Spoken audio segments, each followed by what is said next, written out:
పారేసిన దరిద్రాన్ని మళ్ళీ చా అసలు ఏం చేస్తున్నావో నీకేమైనా అర్థమవుతుందా?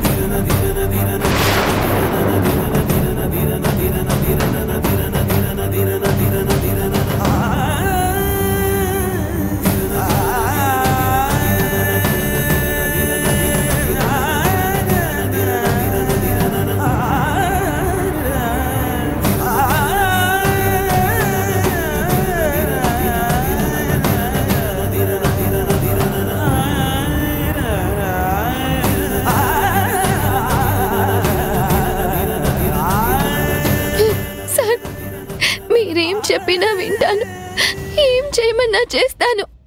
కానీ దయచేసి సుందరుని జ్ఞాపకాల్ని మాత్రం నా నుంచి దూరం చేయద్దు.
అశ్వినే సుందరుడు అని తెలియకుండానే ఇంతగా ప్రేమిస్తుందా? అశ్వినే సుందరుడు అని తెలిస్తే నో, ఆనందిని ఆపలేం. ఎలాగైనా తనను నా వైపు తిప్పుకోవాలి. ఆనంది, సుందరుడు మీద నీకున్న ప్రేమ మాటలతో చెప్పలేనంత గొప్పదా? కానీ నేనే ఆ సుందరుణ్ణని చెప్పలేకపోతున్నాను.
మహేష్, ఆనందిని హాస్టల్లో జాయిన్ చేస్తానని చెప్పి ఇక్కడికి తీసుకొచ్చావేంటి?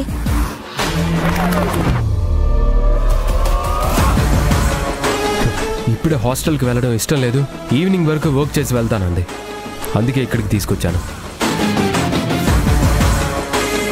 ఆనంది, నేను చెప్తున్నానని తప్పుగా అనుకోవద్దు.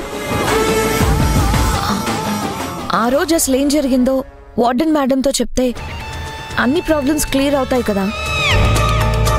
నువ్వు ఇంత కష్టపడాల్సిన అవసరం ఉండేది కాదు, మహేష్ ఇలా కష్టపడాల్సిన అవసరం ఉండేది కాదు.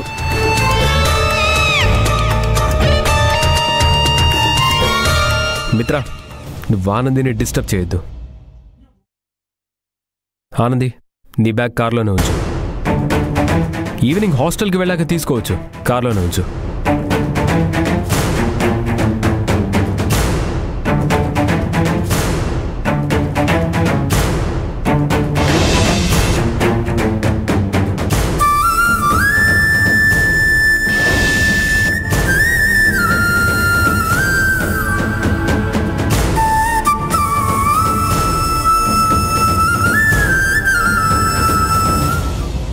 వద్దు సార్, నా లగేజ్ని నాతో పాటే తీసుకువెళ్తాను.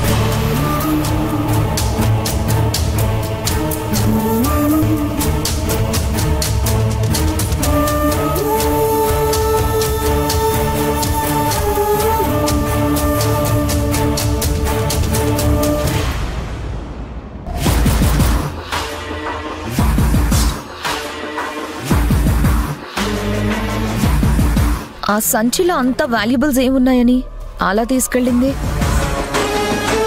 అంటే తనకి నీ మీద నమ్మకం లేదా మహేష్? ఆ సుందరుడు పంపించిన చెత్తంతా ఆ సంచిలోనే ఉన్నాయి. వాటిని నేనేం చేస్తానో అనే భయం, అందుకే తనతో తీసుకెళ్ళిపోయింది. ఏంటి మహేష్ నువ్వనేది? నిన్ను అనుమానిస్తోందా ఆనంది?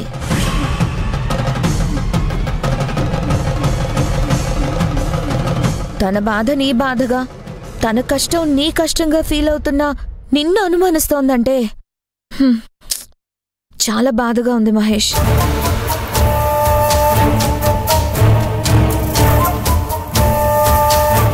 ఇలాంటి పరిస్థితి పగవాడికి కూడా రాకూడదు. మిత్ర, నువ్వు నాకు హెల్ప్ చేయాలి. చెప్పు మహేష్, ఏం చేయమంటావు? ఇంత జరిగా కూడా తన చెత్తం తనతో క్యారీ చేయడం నాకు అస్సలు నచ్చలేదు. నేను ఇంటికెళ్ళి ఫ్రెష్ అయ్యి వస్తాను. నేను వచ్చేసరికి ఆ చెత్తలో ఏ ఒక్కటి ఆనంది దగ్గర ఉండకూడదు. నాతో చెప్పావు కదా, నేను చూసుకుంటాను.